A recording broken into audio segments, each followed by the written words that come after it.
नमस्कार, मैं हूं दीपाली राणा। आप देख रहे हैं योर मनी। पर्सनल फाइनेंस से जुड़ा हमारा खास शो जो हर रोज हम लेकर आते हैं ताकि सिखा सके आपको निवेश करने के गुरु बता सके निवेश करना क्यों जरूरी है, कैसे बेहतर पोर्टफोलियो बना सकते हैं और कैसे अपने बड़े सपनों को छोटी सेविंग्स के जरिए पूरा कर सकते हैं। तो योर मनी में आना चाहते हैं तो नोट कर लीजिए तरीका। आप व्हाट्सएप के थ्रू, ईमेल के थ्रू, सोशल मीडिया प्लेटफॉर्म्स के थ्रू कनेक्ट कर सकते हैं। व्हाट्सएप नंबर है 7045220000। इसके अलावा yourmoney@nw18.com ईमेल आईडी है। फेसबुक, ट्विटर पर ये शो लाइव भी आप देख सकते हैं, साथ ही अपने क्वेश्चंस भी भेज सकते हैं हमें #AskAwaz लिखकर। आज हमारे साथ कंप्लीट सर्कल कैपिटल के पार्टनर विकास पुरी हैं। विकास जी नमस्कार, स्वागत है आपका। और क्वेरीज ले उससे पहले आज इंडेक्स फंड्स की बात करेंगे, क्योंकि इंडेक्स फंड्स पिछले 1 साल के समय में स्पेशली बहुत ज्यादा पॉपुलर हुए हैं अमंग इन्वेस्टर्स। हर कोई जानना चाहता है कि इंडेक्स फंड्स होते क्या हैं, पोर्टफोलियो में रखने चाहिए या फिर नहीं। तो पहले बेसिक समझ लेते हैं कि इंडेक्स फंड्स होते क्या है, बताइए विकास जी। धन्यवाद दीपाली जी। सो इंडेक्स फंड जनरली जब आप वॉलेटिलिटी देखते हैं ना, तो उस समय इंडेक्स फंड्स की डिमांड थोड़ी सी बढ़ जाती है, बिकॉज जनरली लोगों को जब ये कोई दिशा समझ नहीं आती मार्केट की, तो उनको लगता है कि ठीक है अब हम खुद से कुछ नहीं कर पा रहे हैं या कोई थीम बेस्ड फंड अच्छा काम नहीं कर रहे तो एक इंडेक्स फंड ले लीजिए। तो इंडेक्स फंड बेसिकली क्या है, एक बास्केट ऑफ स्टॉक्स रहती है, तो वो पर्टिकुलर इंडाइसिस को रेप्लिकेट करती है। फॉर एग्जाम्पल अगर निफ्टी में 50 स्टॉक है, तो वो 50 स्टॉक की बास्केट अगर म्यूचुअल फंड रूट से इन्वेस्टर्स इन्वेस्ट करते हैं तो वो एक निफ्टी इंडेक्स बन जाता है। या फिर ऑटो का अगर स्टॉक्स की एक बास्केट होगी तो ऑटो इंडेक्स हो जाएगा। या बैंक निफ्टी का आप जैसे बात करते हैं, तो बैंक निफ्टी में जो स्टॉक्स है उसकी बास्केट को अगर म्यूचुअल फंड रूट से पेश किया जाए तो वो आपका बैंक निफ्टी इंडेक्स फंड हो जाएगा। सो इंडेक्स फंड बेसिकली क्या है कि it's a basket of stock, जो कि स्टॉक मार्केट के जो मार्केट कैपिटलाइजेशन जो रहती है हर एक स्टॉक की, उसके बेसिस पे उसकी वेटेज को डिसाइड करके फंड मैनेजर उसको रेप्लिकेट कर देते हैं। सो फॉर एग्जांपल अगर कोई मैं बात करता हूँ कि निफ्टी 50 इंडेक्स फंड है, तो उसमें 50 स्टॉक रहेंगे और वो 50 स्टॉक की वेटेज जो फंड मैनेजर खुद नहीं डिसाइड करेगा, वो खाली निफ्टी में देखेगा कि उनकी वेटेज क्या है, बस उसी को रेप्लिकेट कर देगा। फॉर एग्जाम्पल रिलायंस अगर कुछ X% का है तो रिलायंस X% रहेगा उस फंड में, और अगर SBI X% है तो SBI X% रहेगा उसमें। फंड मैनेजर ट्राई करते हैं कि निफ्टी की वेटेज को वो रेप्लिकेट करके रखिए और उसमें वेरिएशन जितना कम होगा, जितना ट्रैकिंग एरर कम होगा, उतना वो फंड एफिशिएंट रहेगा। और वही एक मापदंड रहेगा फंड मैनेजर का देखने के लिए कि किसी इंडेक्स फंड को कितने एफिशिएंसी से कोई रन कर रहा है। और इसमें एक्सपेंस रेशियोज बहुत कम होती हैं, बहुत लो कॉस्ट फंड्स होते हैं, और स्पेशली वॉलेटिलिटी के टाइम पे इंडेक्स फंड्स की डिमांड थोड़ी बढ़ जाती है। हाउएवर लॉन्ग टर्म इन्वेस्टर्स के लिए ये बहुत अच्छा टूल होता है, low cost, and it is a quite safe option. चलिए, तो आपने बेसिक्स तो बताए हैं, लेकिन एक चीज और जानना चाहेंगे कि अगर कोई इंडेक्स फंड चुनता है तो किन बातों का ख्याल रखे, क्योंकि एक पोर्टफोलियो डाइवर्सिफिकेशन एक बहुत इंपॉर्टेंट चीज होती है। अगर कोई पोर्टफोलियो क्रिएट करता है तो कितना एक्सपोजर इंडेक्स फंड में रखे, किन बातों का ख्याल रखें इंडेक्स फंड को ऑप्ट करने से पहले। और दूसरी बात ये, टैक्सेशन क्या नॉर्मल म्यूचुअल फंड की तरह ही लगती है इंडेक्स फंड्स में? टिपिकली अगर आप इंडेक्स फंड्स की बात करेंगे तो डेट साइड में भी इंडेक्स फंड्स होते हैं, कमोडिटी साइड में भी होते हैं, लेकिन इक्विटी इंडेक्स फंड्स की डिमांड सबसे ज्यादा रहती है। और क्योंकि इक्विटी बेस है तो टैक्सेशन इसकी वही रहेगी जो इक्विटी म्यूचुअल फंड्स की होती है, लाइक शॉर्ट टर्म में 15%, लॉन्ग टर्म में 10%। चूज करने का जो आपने तरीका बोला, तो वो बेसिकली आपका गोल बेस्ड होना चाहिए। और इंडेक्स फंड्स हमेशा आप लॉन्ग टर्म होराइजन अगर आप चाहते हैं उनके लिए ये ज्यादा सही रहता है। बिकॉज अगर आप देखेंगे दीपाली, लास्ट कितने सालों में निफ्टी का रिटर्न एवरेज 13-14% का रहता है, लेकिन 2 या 3 साल ऐसे ही हैं जब निफ्टी ने 13% रिटर्न दिया है। या तो वो 13 से बहुत कम रहेगा या 13 से बहुत ऊपर रहेगा, एवरेज उसकी 13-14% रहती है। सो अगर किसी का टाइम होराइजन 5-10 साल के ऊपर है तो उनके लिए इंडेक्स फंड बहुत अच्छे रहेंगे, बिकॉज उसमें कॉस्ट बहुत कम होती है। तो ईयर ऑन ईयर अगर आपका 0.5% कॉस्ट भी बचता है तो आप ये देख लीजिए 10 साल में आपका एक बड़ा डिफरेंस क्रिएट हो सकता है। तो लॉन्ग टर्म होराइजन प्लस अपने गोल्स को मद्देनजर रखते हुए उसके हिसाब से आप इंडेक्स फंड के टाइम डिसाइड करिए। ओके, अच्छा, फिर कुछ ऑप्शंस भी सजेस्ट कर दीजिए हमारे व्यूअर्स को जो इंडेक्स फंड में एक्सपोजर लेना चाहें, तो कौन से कुछ बेस्ट फंड्स हैं इस कैटेगरी में? अगर कोई जो कंजर्वेटिव इन्वेस्टर्स हैं जो बहुत रिस्क नहीं लेना चाहते, उनके लिए निफ्टी 50 इंडेक्स फंड्स जो है वो अच्छी कैटेगरी होती है। तो for example HDFC Nifty 50 index या UTI निफ्टी 50 इंडेक्स, ये 2 अच्छे इंडेक्स फंड्स हैं जो ले सकते हैं। यदि किसी का रिस्क एपिटाइट थोड़ी ज्यादा है और वो कॉन्सेंट्रेटेड बेट लेना चाहते हैं या थोड़ा सेक्टर स्पेसिफिक लेना चाहते हैं, तो ICICI प्रू का बैंक निफ्टी इंडेक्स है वो ले सकते हैं, उसमें सारे बैंकिंग स्टॉक आ जाते हैं। अगर किसी को यूएस मार्केट में इन्वेस्ट करना है, जैसे एप्पल, गूगल, फेसबुक या बड़ी बड़ी कंपनीज है यूएस की, आप सिंगल उसमें आप इन्वेस्ट करने में जाएंगे तो आपको बहुत पैसे की जरूरत लगेगी। आप मोतीलाल ओसवाल का नैस्डैक 100 ETF फंड ले लीजिए। सो एक छोटा सा ऐड करना चाहूंगा, इंडेक्स फंड यदि आप म्यूचुअल फंड रूप से लेते हैं तो वो इंडेक्स फंड कहलाए जाते हैं, और अगर यही फंड्स आप अपना एक्सचेंज के थ्रू लेते हैं, लाइक आप डीमैट अकाउंट खोल के उसमें बाइंग करते हैं, तो वो ETF बोला जाता है, exchange traded fund. So typically most of the index funds ETF रूप में भी मिल जाते हैं। तो ये आपके कुछ अच्छे फंड्स हैं, जैसे निपॉन का एक निफ्टी नेक्स्ट 50 जो है वो भी आप ऐड कर सकते हैं अपने पोर्टफोलियो में। So based on risk appetite, mid cap और जूनियर या स्मॉल कैप जो इंडेक्स है वो हाई रिस्क कैटेगरी वाले इन्वेस्टर्स के लिए अच्छा रहेगा, और जो थोड़े से कंजर्वेटिव इन्वेस्टर्स हैं या अपने पोर्टफोलियो में बहुत ज्यादा वोलेटिलिटी नहीं चाहते तो उनको निफ्टी 50 इंडेक्स लेना चाहिए।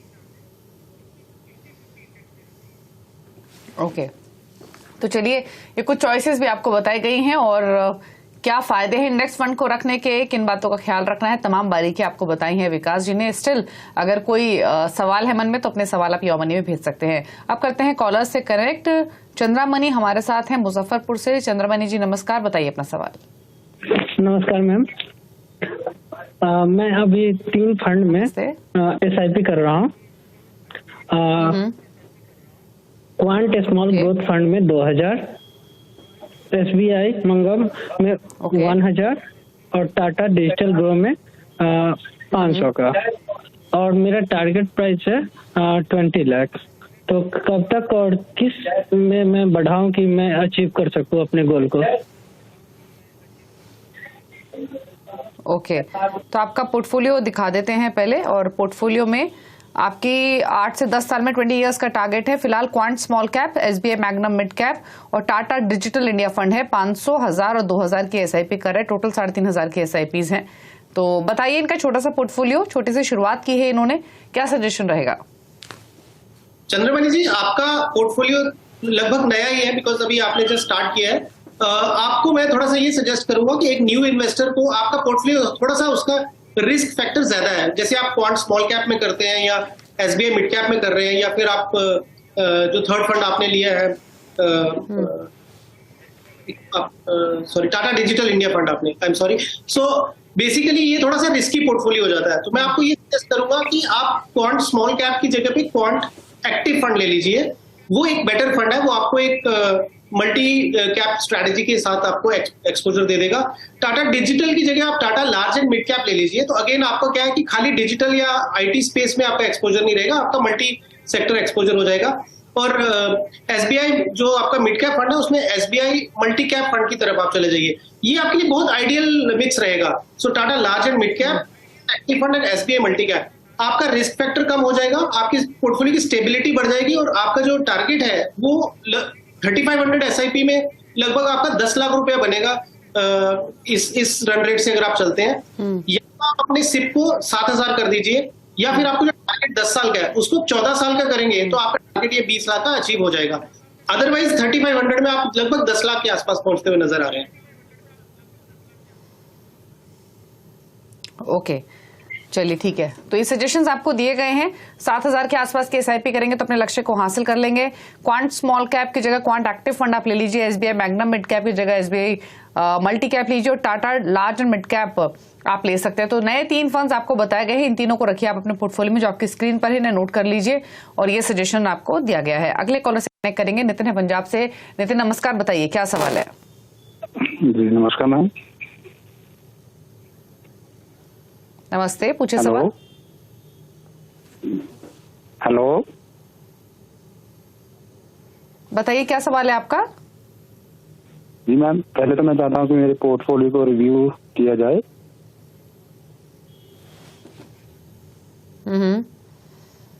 और इसके साथ मैं एक फंड और ऐड कर रहा हूं। 11,500 की SIP चल रही है आपकी। मैं इनके फंड्स बता देती हूँ।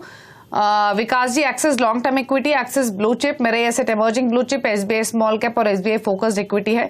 2 से 2,500 की इनकी एसआईपीज है, टोटल 11,500 की। और फिलहाल जो इनके पोर्टफोलियो की वैल्यू है वो जो डिटेल्स इन्होंने हमारी टीम के साथ शेयर की उसके मुताबिक 3 लाख के आसपास की है। 15 से 20 साल में 1 करोड़ का टारगेट है और इसके अलावा पीपीएफ में भी हर महीने 6,000 का निवेश कर रहे हैं। तो बताइए कैसा है इनका पोर्टफोलियो, प्लस 15 to 20 ईयर्स में 1 करोड़ का टारगेट पर क्या लाइकली पॉसिबिलिटी आपको लग रही है? नितिन जी, मैं आपको बहुत बहुत बधाई देना चाहूंगा। आपकी जो सिलेक्शन ऑफ फंड्स है बहुत ही अच्छी है और इसमें कुछ उलटफेर मत करिएगा, आप इनको कंटिन्यू रखिए, इस डिसिप्लिन को मेंटेन रखिए। आपका जो एग्जिस्टिंग लगभग जो 3 लाख के आसपास का लमसम है और आप पीपीएफ में जो कर रहे हैं, तो पीपीएफ में रफली मैं ये मान के चलता हूँ एवरेज 7% रिटर्न लेके चलते हैं और इक्विटी का अगर आप 12% रिटर्न लेके चलते हैं तो आपका इक्विटी जो एसआईपीज है वो लगभग 80-85 लाख के आसपास होगी और 7% पे अगर मैं पीपीएफ लेके चलता हूँ तो वो कुछ मिला के आपका कुल मिला के आपका जो पोर्टफोलियो है वो 1 करोड़ के आसपास होता लग रहा है। अब आप यदि उसमें एसआईपी अमाउंट बढ़ाएंगे तो आपका जल्दी 1 करोड़ पूरा हो जाएगा और यदि आप उसमें बीच बीच में टॉपअप्स करते रहेंगे तो भी हो जाएगा, या फिर आप जब अपनी अवधि जितनी आपने डिसाइड की है उसमें आपको कॉर्पस 1 करोड़ से ज्यादा मिलेगा आपको। But in the given scenario मैं आपको फंड्स चेंज करने की कोई सलाह नहीं दूंगा और कंटिन्यू विद दीज फंड्स। और क्योंकि मैंने 12% के रिटर्न से लिया है, यदि ये आपके फंड्स 15% जो कि ग्रो करते भी अगर ग्रो कर गए तो आपका 1 करोड़ का टारगेट तो बहुत इजीली पूरा हो जाएगा। ओके, चलिए, तो आपका लक्ष्य आसानी से हासिल हो सकता है और अपनी एसआईपीज को कंटिन्यू कीजिए। रही बात आपके पोर्टफोलियो की, तो कोई बदलाव की जरूरत नहीं है, अच्छे फंड्स का आपने चुनाव किया है, इन्हीं के साथ आप इन्वेस्टमेंट्स कंटिन्यू रखिएगा। और कोशिश हमेशा यही होनी चाहिए हर इन्वेस्टर की कि अपने स्टेप अप एसआईपी जरूर करें, यानी जैसी इनकम बढ़े एसआईपी अमाउंट हर साल बढ़ाएं अपने पोर्टफोलियो में। विनय कुमार है हमारे साथ मेरठ से। विनय नमस्कार, पूछिए क्या सवाल है आपका? नमस्कार मैडम, मेरे पोर्टफोलियो तो आपके पास आया हुआ है और 3 साल से मैं निवेशित हूँ।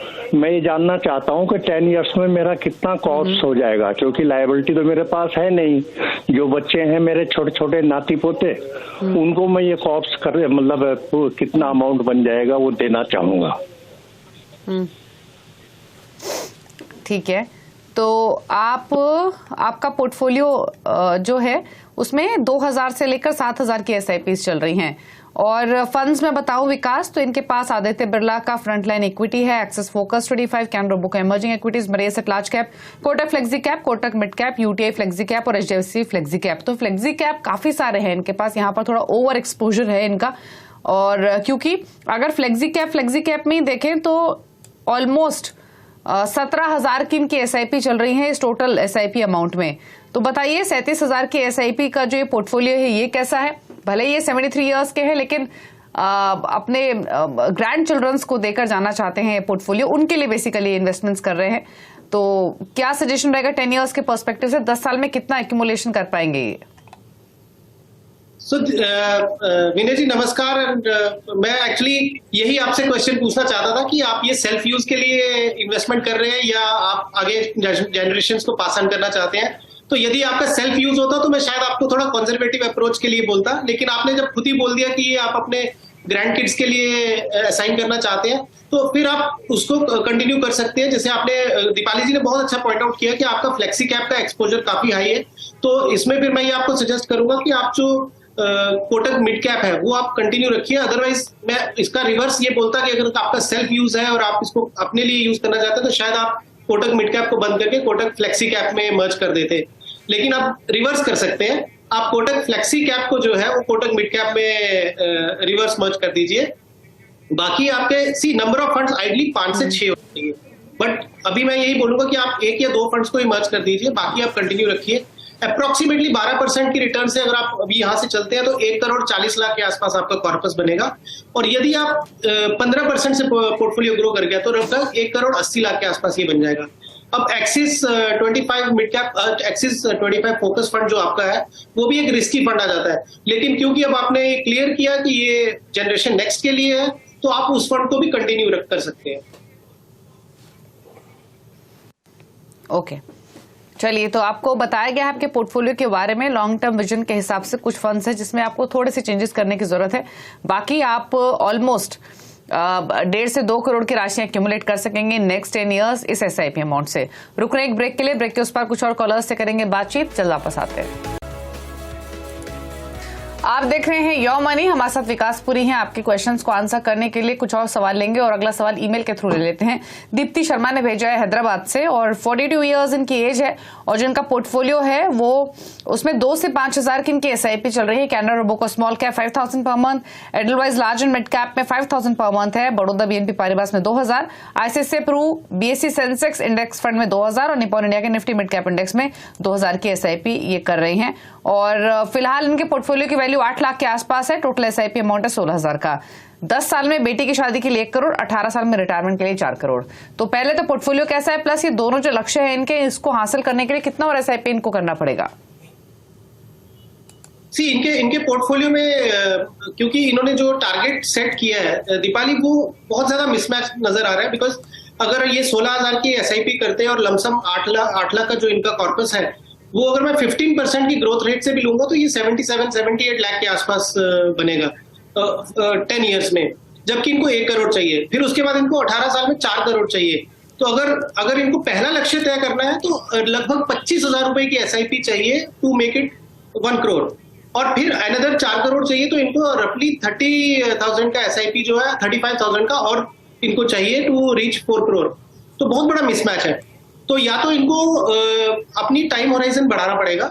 सो टाइम होराइजन अगर ये बढ़ा देती है तो उस समय फिर इनका क्या होगा कि जो रफली 20,000 का जो SIP है ये करें अगर, और 25 साल का अवधि अगर रख लें तो इनका ये टारगेट कंप्लीट हो सकता है। और जो इनका पहला टारगेट जो 10 इयर्स वाला है वो भी इनको फिर 15 इयर्स में करना पड़ेगा। तो या फिर आप अमाउंट बढ़ाइए। सो कम से कम 60,000 का मंथली SIP अगर आप कर सकती हैं तो आपके फिर ये दोनों टारगेट पूरे होने के चांसेस हैं। तो फर्स्ट मेरा ये था सबमिशन, बिकॉज मुझे बहुत ज्यादा गैप लगा इनके गोल में और इनके एग्जिस्ट जो करंट इन्वेस्टमेंट्स हो रही हैं। फंड्स में जहां तक मैं बोलूंगा तो कैनरा रोबेको स्मॉल कैप आप जो है वो आप मेरे हिसाब से उसको बंद कर दीजिए। और आपने BNP पारिबा का जो फंड भेजा है वो अभी इतना क्लैरिटी नहीं है। अगर वो एक मल्टी कैप स्ट्रैटेजी है या लार्ज कैप स्ट्रैटेजी है तो फिर उसको कंटिन्यू करिएगा। और अगर आप कैनरा रोबेको स्मॉल कैप को बंद करके आप कोटक इक्विटी अपॉर्चुनिटीज फंड है उसमें ऐड कर दीजिए तो आपको एक मल्टी सेक्टर, एक मल्टी कैप स्ट्रैटेजी मिल जाएगी। और ICICI प्रू S&P जो BSE सेंसेक्स इंडेक्स फंड है उसमें आप SIP बढ़ा दीजिए जो आप कैनरा रोबेको को बंद करेंगे। या फिर आप जो नए आपके SIP स्टेप अप होंगे या नए अगर आपके फ्लोज आते हैं तो आप उसमें टॉप अप करते रहिए। ओके, चलिए, तो ये सजेशन है आपके लिए। आपको SIP अमाउंट इंक्रीज करना पड़ेगा अपने दोनों अग्रेसिव गोल्स को हासिल करने के लिए, फिर टाइम होराइजन बढ़ाइए। अगला सवाल लेंगे शाहिद ने भेजा है अहमदाबाद से। 40 साल इनकी उम्र है, पोर्टफोलियो को लेकर सलाह लेना चाहते हैं। बेसिकली पोर्टफोलियो बनाना चाहते हैं। इनिशियली 10,000 की SIP ये करेंगे लॉन्ग टर्म के लिए। तो 10,000 की SIP अमाउंट से किन फंड्स के साथ शुरुआत करें, कैसा पोर्टफोलियो रहे, कितना एलोकेशन रहे, बस सजेस्ट कीजिए कंसिडरिंग 40 इयर्स इनकी एज है, लॉन्ग टर्म विजन है। शाहिद जी, आप स्टार्ट कर रहे हैं तो फर्स्ट ऑफ ऑल मैं आपको स्मॉल कैप या सेक्टर स्पेसिफिक एक्सपोजर बिल्कुल भी रिकमेंड नहीं करूंगा। सो आप एक बहुत ही जो टॉप परफॉर्मिंग फंड्स हैं जिसमें लार्ज कैप और मल्टी कैप स्ट्रेटजी आती है, तो for example ICICI Pru India opportunities fund है वो आप एक ले लीजिए। आप HDFC फोकस 30 फंड है एक वो ले लीजिए। आप मेरे एसेट लार्ज कैप फंड है एक वो ऐड कर लीजिए, और एक कोटक इमर्जिंग इक्विटी फंड है ये आप ऐड कर लीजिए। ये 4 फंड आप 2,500 के 4 SIP कर लीजिए तो ये बहुत अच्छा मिक्स ऑफ पोर्टफोलियो बन जाएगा। ओके, तो आपका पोर्टफोलियो स्क्रीन पर है। इन फंड्स में आप निवेश कर सकते हैं। ICICI प्रू इंडिया अपॉर्चुनिटीज, मेरे asset large cap, HDFC focus 30, Kotak emerging equity, और इन चारों फंड्स में 2,500 ईच आप डालिए, यानी 10,000 की आपकी टोटली SIP हो जाएगी। और इन फंड्स के साथ आप इन्वेस्टमेंट की शुरुआत कर सकते हो। तो हर वो इनफैक्ट व्यूअर जो इसी अमाउंट के आसपास की इन्वेस्टमेंट्स के साथ पोर्टफोलियो क्रिएट करना चाहता है उनको भी हेल्प करेगा पोर्टफोलियो। तो ये उन सभी के लिए जो बिगनर्स है जो क्रिएट करना चाहते हैं। फिर भी फटाफट से एक और सवाल लेंगे, लेकिन टॉप 4 फंड्स भी पूछ लेते हैं। विकास, अगर आपकी चॉइसेस के साथ जाना चाहे, चॉइसेस पूछना चाहें तो क्या सजेशन होगा? कौन से वो फंड्स है जो आप रेकमेंड करेंगे? अभी भी आपने शाहिद को रेकमेंड किए हैं, यही फंड्स है बाकी व्यूअर्स के लिए भी टॉप 4 फंड्स की चॉइस में, या कुछ और चुने हैं आपने? बिल्कुल लॉजिकल सेंस बनता है। जो मैंने शाहिद जी को बोला, यही 4 फंड्स हैं जो लोग अभी नया निवेश शुरू कर रहे हैं या जो अपने फंड को रीबैलेंस करना चाहते हैं, जो उनके फंड्स अच्छा नहीं कर रहे, तो ये 4 फंड्स में आप कर लीजिए। अगेन रिपीट कर दूंगा, ICICI Pru India opportunities fund, HDFC focus 30 fund, Mirae asset large cap fund and Kotak emerging equity fund. ये दीपाली यूनिवर्स जो रहता है मार्केट का, उसमें लगभग हर एक सेक्टर को एक्सपोजर मिलेगा इसमें, और हर तरह के मार्केट कैपिटलाइजेशन भी मिल जाएगी with a very low beta या रिस्क फैक्टर बहुत लो रहेगा। तो ये 4 बहुत अच्छे फंड है जिससे आप अपना निवेश शुरू कर सकते हैं। ओके, चलिए थैंक यू विकास आपका आने के लिए शो में और अपने व्यूज सभी क्वेरीज को देने के लिए। इसी के साथ यौमनी में इतना ही। नमस्कार।